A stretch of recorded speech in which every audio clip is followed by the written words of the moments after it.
اللہ علیہ وآلہ وسلم کے فرمودات عالیہ کو سمجھنا ہے۔ اس میں نمبر 1 ہے مساجد کے حوالے سے اللہ تعالیٰ جل وعلا نے قرآن کریم میں ارشاد فرمایا، سورہ بقرہ آیت نمبر 125 میں، وَعَهِدْنَا إِلَىٰ إِبْرَاهِيمَ وَإِسْمَاعِيلَ أَن طَهِّرَا بَيْتِيَ لِلطَّائِفِينَ وَالْعَاكِفِينَ وَالرُّكَّعِ السُّجُودِ۔ عہد لیا اللہ تعالیٰ نے ابراہیم علیہ السلام سے اور اسماعیل علیہ السلام سے کہ وہ اللہ تعالیٰ کے گھر کو صاف ستھرا رکھیں گے۔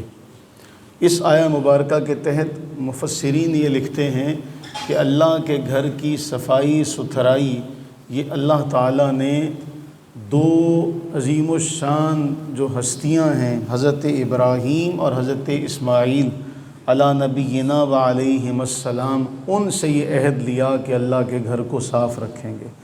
کن کے لیے؟ طواف کرنے والوں کے لیے، اعتکاف کرنے والوں کے لیے، اور رکوع اور سجدہ کرنے والوں کے لیے۔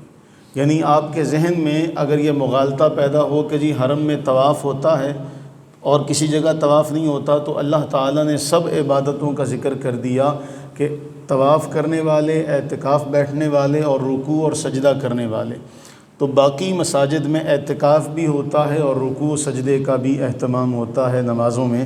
اس لیے علماء محدثین فرماتے ہیں، مفسرین فرماتے ہیں کہ وہی عہد اتنی شان والا ہے جس عہد کو اللہ نے اپنے 2 عظیم انبیاء سے لیا۔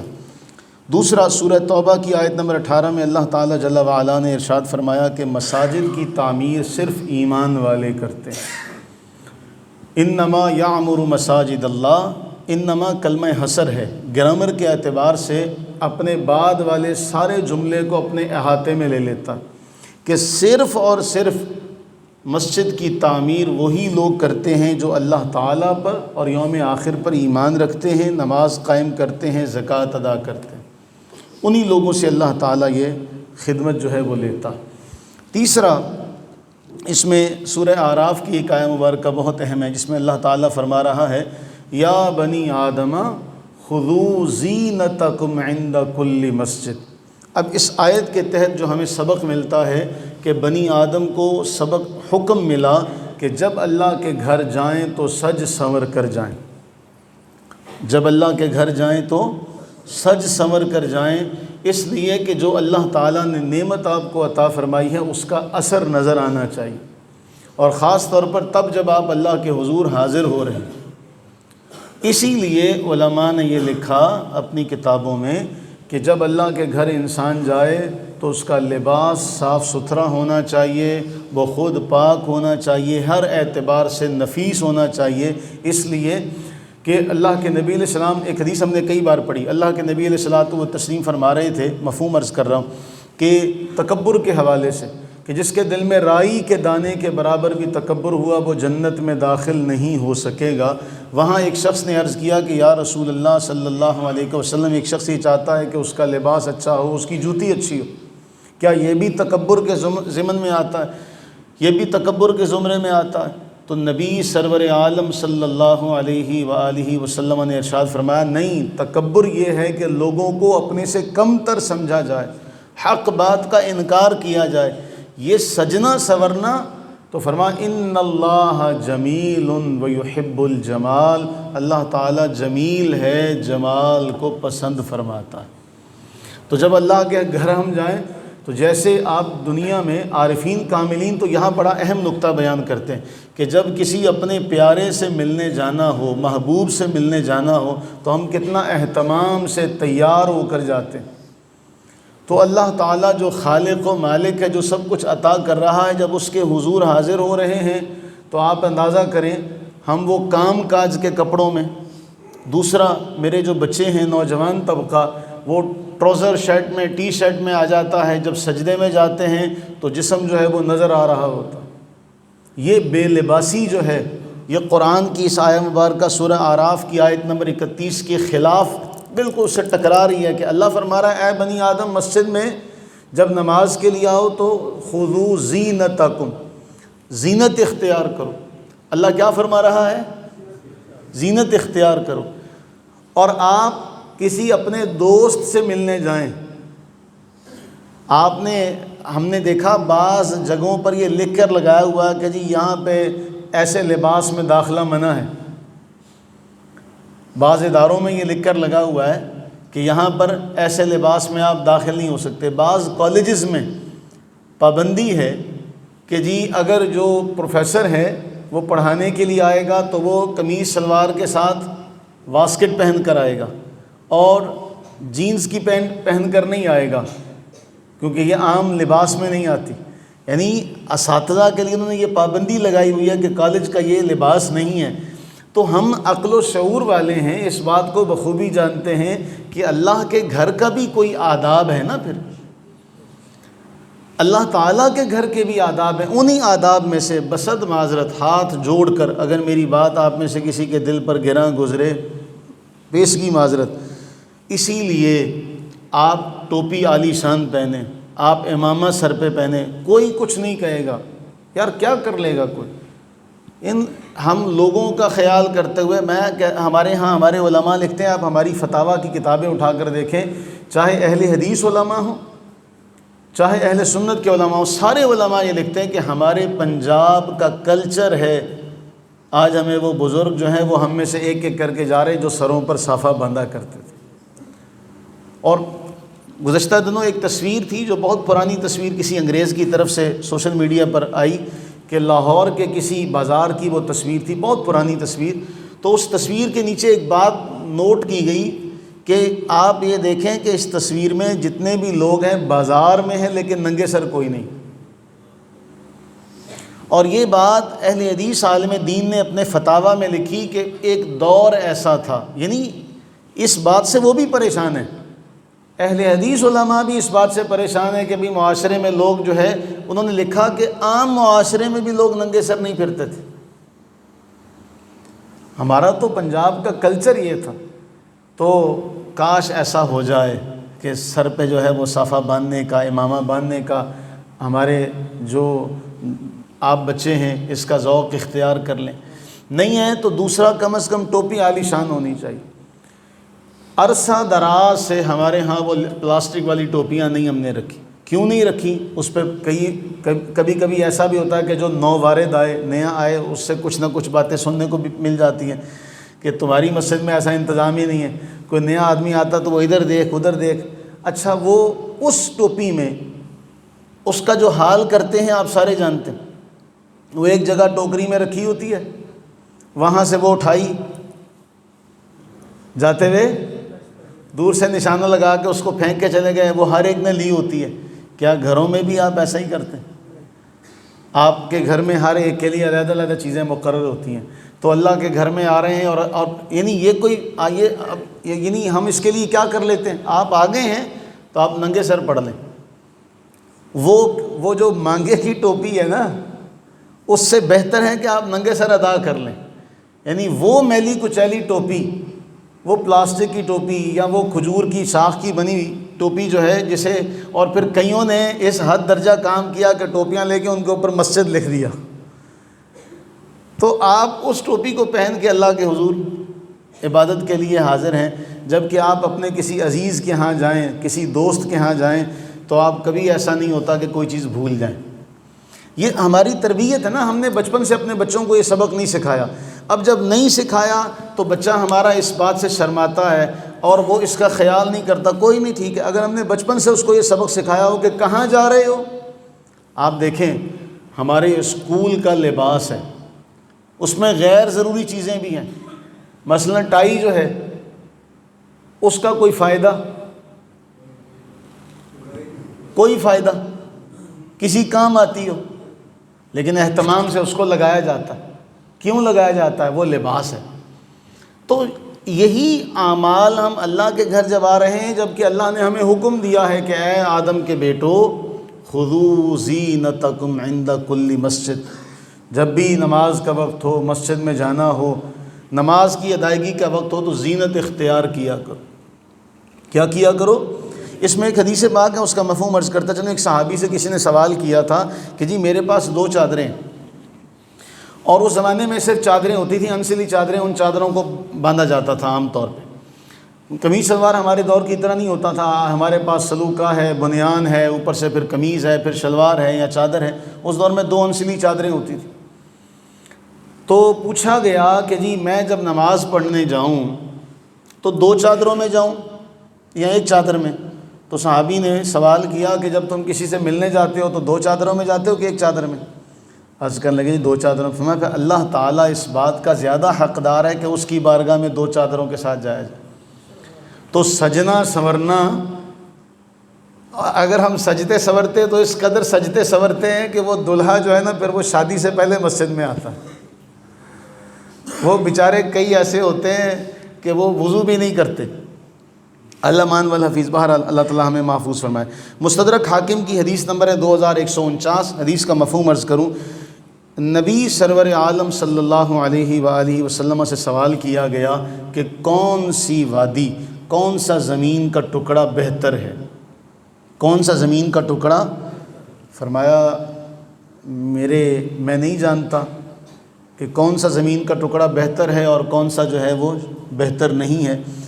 اللہ کے نبی علیہ السلام نے جبریل سے پوچھا کہ جبریل بتاؤ زمین کا کون سا ٹکڑا بہتر ہے، کون سا بہتر نہیں؟ تو جبریل نے عرض کی جی مجھے بھی نہیں آتا، میں اللہ سے جا کے سوال عرض کرتا ہوں۔ جبریل امی جا کے اللہ سے عرض کرتے ہیں۔ مستدرک حاکم کی حدیث کا مفہوم ہے، اللہ تعالیٰ نے جواب ارشاد فرمایا جبریل سے، جبریل نے آ کر رسول اللہ علیہ السلام سے عرض کیا، اور جو حدیث کا لب لباب ہے، مین ٹکڑا جو ہے، فرمایا خیر البقاع المساجد وَأَنَّ شَرَّ الْبِقَاعِ الْأَسْوَاقِ، روئے زمین کا بہترین ٹکڑا مساجد ہیں اور روئے زمین کا بدترین ٹکڑا بازار ہیں۔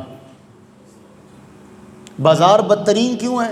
اس لیے کہ وہاں جھوٹ بولا جاتا، چیزوں کو اچھا کر کے، خوشنما کر کے، آراستہ کر کے بیچا جاتا ہے، دھوکہ دہی سے کام لیا جاتا ہے، جھوٹ سے، مکر و فریب سے کام لیا جاتا ہے، خواہ نہ خواہ وہاں پر یہ چیزیں پائی جاتی ہیں۔ تو اللہ تعالیٰ نے جواب ارشاد فرمایا کہ سب سے بہترین ٹکڑا زمین کا کون سا ہے؟ مساجد، اور سب سے بدترین ٹکڑا بازار۔ صحیح مسلم کی حدیث ہے، صحیح مسلم کی حدیث نمبر ہے 288۔ فرما احب البلاد الی اللہ مساجدها وابغض البلاد الی اللہ اسواقها، اللہ کے ہاں جو محبوب ترین جگہ ہے، جو محبوب ترین ٹکڑے ہیں، محبوب ترین شہر ہے، وہ اللہ کے گھر کی مسجدیں، اللہ کا گھر ہے، اللہ کی مسجدیں جو اللہ کو سب سے زیادہ محبوب ہیں، کیونکہ ان کی نسبت کس کے ساتھ ہے؟ اللہ تعالیٰ جل وعلا کے ساتھ۔ اور ایسا جس سے جو اللہ کی رحمت سے بالکل دور ہیں، ابغض البلاد، بدترین ٹکڑا وہ ہیں بازار، وہ ہیں۔ اب ہم دیکھیں کہ ہمارا دل بازار میں لگتا ہے یا ہمارا دل مسجد میں لگتا ہے۔ عارفین ایک جملہ کہتے ہیں کہ جیسے مچھلی بے آب ہو، بے آب ماہی جیسے تڑپتی ہے، مومن مسجد سے ایسے دور رہتا تو ایسے تڑپتا ہے۔ اس لیے بھی کہ اللہ کے نبی علیہ السلام کی ایک حدیث ہے جس میں آپ نے فرمایا ایسا شخص جس کا دل مسجد میں لٹکا رہتا ہے، اٹکا رہتا ہے، قیامت کے دن وہ اللہ کے عرش کے سائے کے نیچے ہو۔ جس کا دل مسجد میں بس کہیں بھی جائے اس کے دل میں کشش کھینچ رہتی ہے کہ میں مسجد میں جاؤں، میں مسجد میں جاؤں، میں مسجد میں جاؤں، وہ قیامت کے دن جب اللہ کے نبی نے فرمایا اللہ کے عرش کے سائے کے علاوہ کسی شے کا سایہ نہیں ہوگا، وہ اللہ کے عرش کے سائے کے نیچے ہوگا۔ ایسا نوجوان رجل جس کا دل معلق بالمساجد، مسجد کے ساتھ لٹکا ہوا۔ پھر ایک اور روایت جامع ترمذی میں، یہ 3 روایات ہیں، ان کا خلاصہ کہ نبی سرور عالم صلی اللہ علیہ وسلم ایک بار نماز میں بڑی تاخیر، بالکل عین آپ کہتے ہیں کہ روشنی ہو چکی تھی جب آپ علیہ الصلوۃ والسلام تشریف لائے۔ نماز ادا کرنے کے بعد حضور میں سارے اپنی جگہ پر بیٹھے رہو۔ فرمایا میں تمہیں بتاؤں کہ میں تاخیر سے کیوں آیا ہوں، دیر سے کیوں آیا، تمہیں بتاؤں؟ آپ نے ساری اپنی رات کی رودات سنائی کہ رات کو میں نے عبادت کی، اس کے بعد پھر میں سویا، جب میں سویا تو اللہ تعالیٰ کو میں نے بڑی احسن صورت میں دیکھا۔ جامع ترمذی کی حدیث نمبر ہے 3235۔ میں نے اللہ تعالیٰ کو بڑی احسن صورت میں دیکھا۔ اللہ تعالیٰ نے مجھے پکارا، یا محمد میں نے عرض کی لبیک ربی، اے میرے رب میں حاضر۔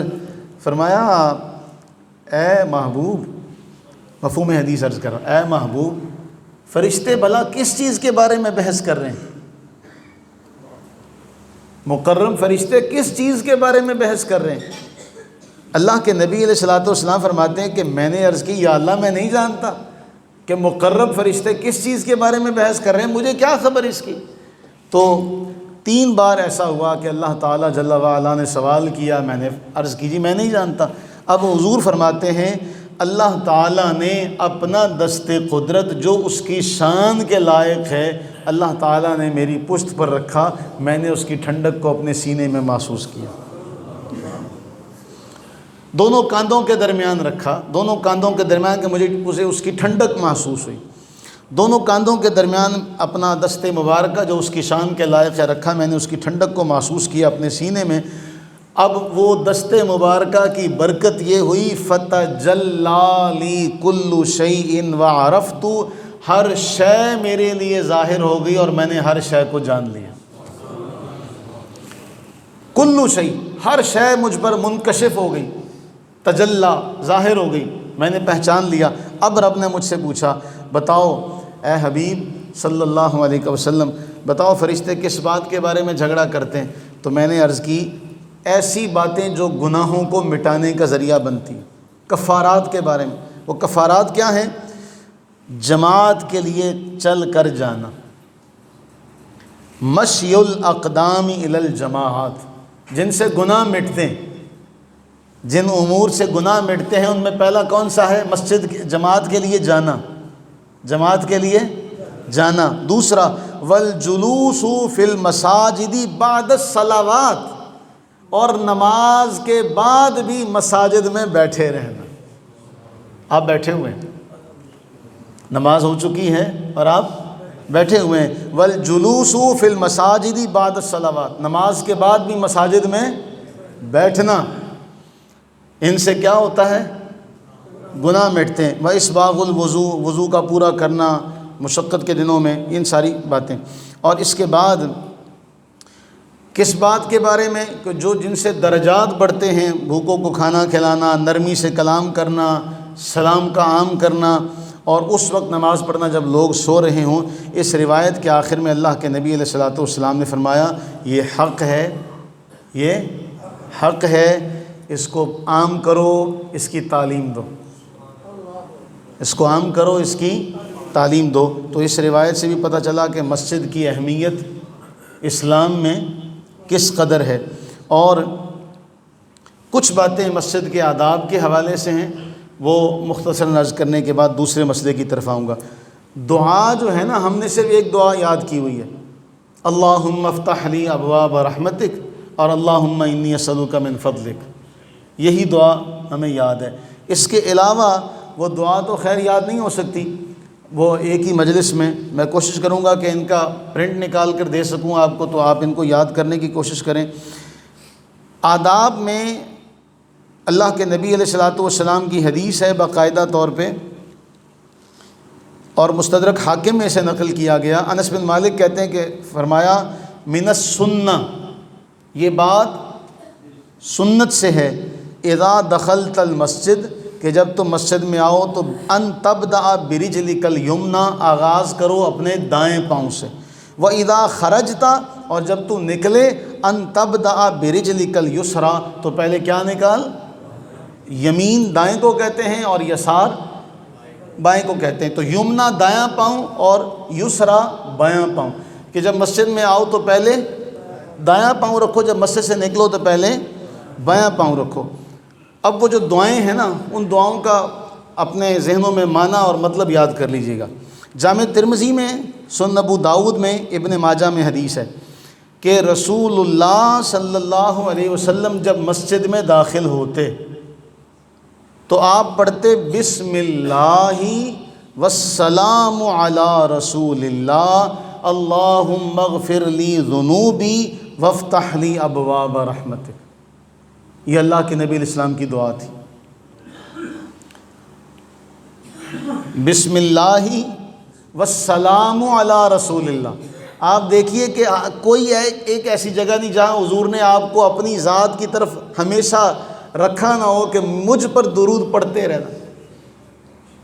آپ مسجد میں داخل ہو رہے ہیں، سب سے پہلے اللہ کا نام لے کر اور رسول اللہ علیہ السلام پر درود پڑھ کے آپ کہہ رہے ہیں یا اللہ میرے لیے رحمت کے دروازے کھول دے۔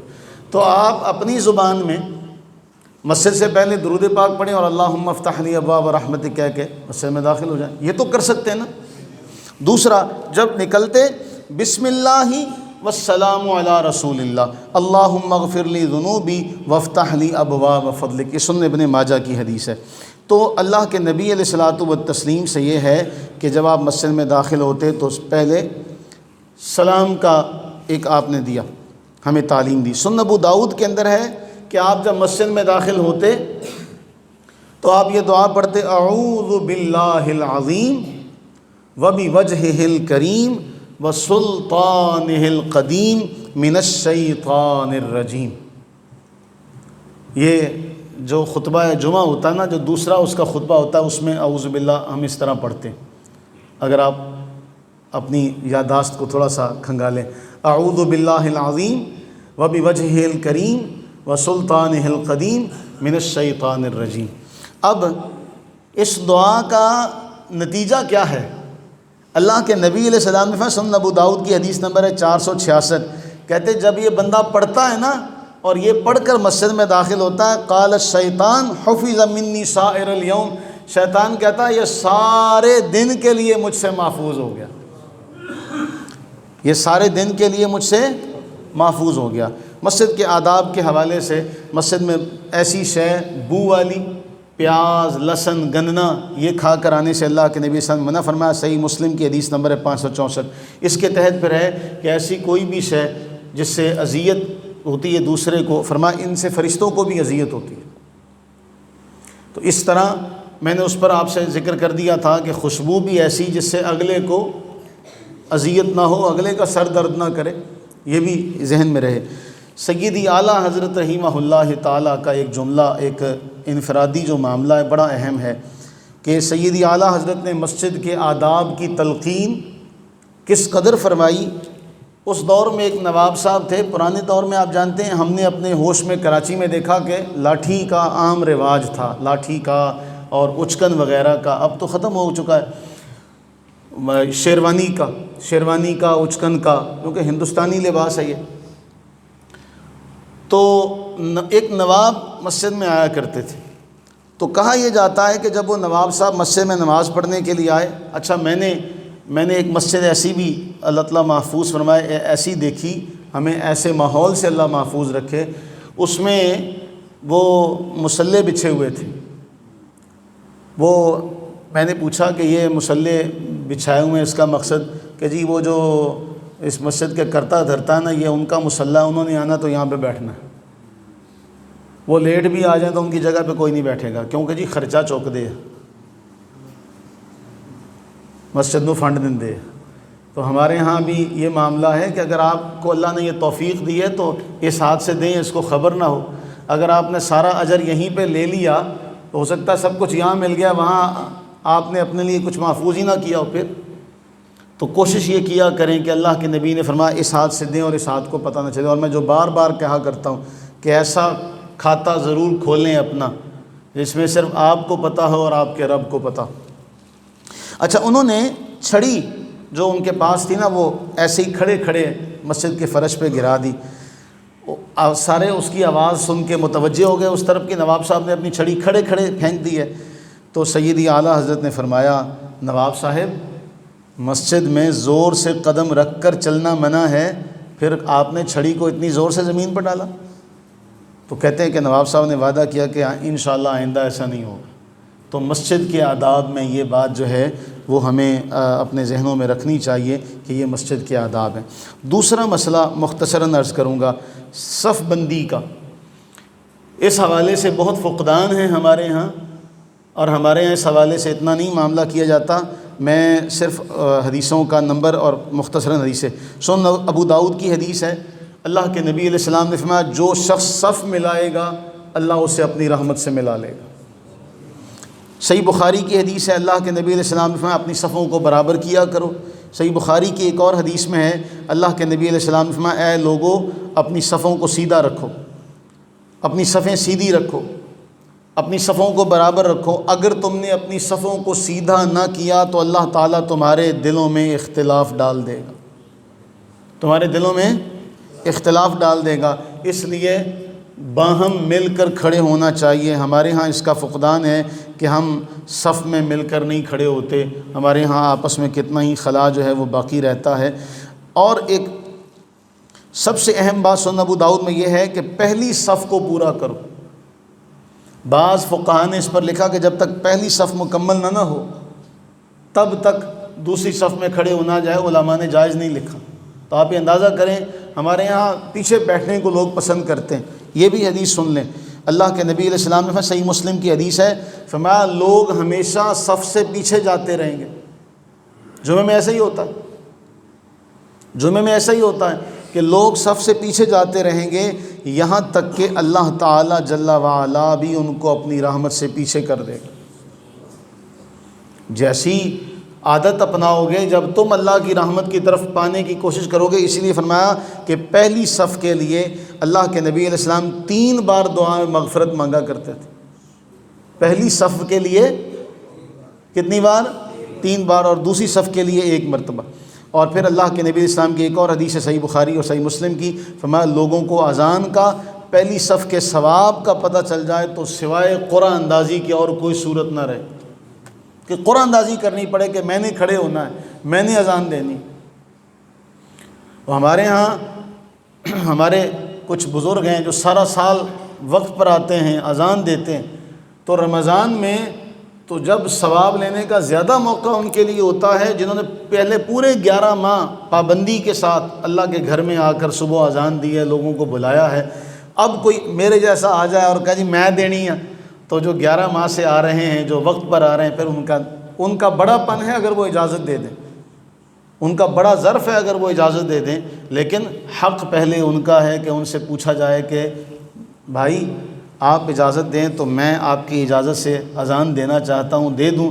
تو امید ہے کہ اللہ تعالیٰ ان کو بھی ثواب دے گا کہ انہوں نے اجازت آپ کو دے دی، اور آپ کو بھی ثواب مل جائے گا۔ لیکن اگر آپ ویسے ہی آگے چلے گئے جی میں نے دینی ہے، تو پھر وہ مناسب بات نہیں ہے، کیونکہ 11 ماہ سے جو کر رہا ہے، محنت کر رہا ہے، وہ 1 ماہ تو پہلے سے موجود ہے۔ تو پھر ہم بھی جمعے میں کیا ہوتا ہے کہ ہم باقی دنوں میں جب ہم شروع کرتے ہیں تو بس چند ایک افراد ہمارے سامنے ہوتے ہیں۔ رمضان میں کیا ہوتا ہے، ہماری عادتیں آپ خراب کر دیتے ہیں، خراب ایسے کرتے ہیں کہ سارے پہلے سے بیٹھے ہوتے ہیں۔ وہ 1 مہینہ ایسے دن بدلنے کی دیر ہوتی ہے کہ اگلے دن مسجد میں، اگلے دن جمعے کا آ جائے تو مسجد خالی ہوتی ہے، پھر ہم پچھلا مہینہ جو ہے نا اسی کو سوچتے رہتے ہیں، یار پچھلے مہینے تو سارے آ جایا کرتے تھے، اب پتہ نہیں کیا ہو گیا۔ تو یہ اللہ سے یہ دعا کریں کہ ہم 30 دن یا 29 دن ہم نے ایک نہج پر چلتے ہوئے گزارے۔ فوراً پنکھا بھی آپ بند کریں تو بجلی کا کرنٹ منقطع ہو جانے کے بعد بھی کتنی دیر تک وہ گھومتا رہتا، تو وہ 30 دن کی جو محنت ہے وہ 1 دن میں ختم ہو جاتی ہے۔ 1 دن کیا بلکہ وہ چاند نکلنے کی دیر ہوتی ہے، وہ فوراً نکل جاتی ہے۔ تو اللہ سے یہ دعا کریں کہ اللہ تعالی ہمیں ان تمام معاملات میں نبی صلی اللہ علیہ وآلہ وسلم کی تعلیمات پر عمل کی توفیق عطا فرمائے، ہم سب کی اور ہماری نسلوں کی اللہ خیر فرمائے، عافیت اور سلامتی عطا فرمائے، آمین ثم آمین۔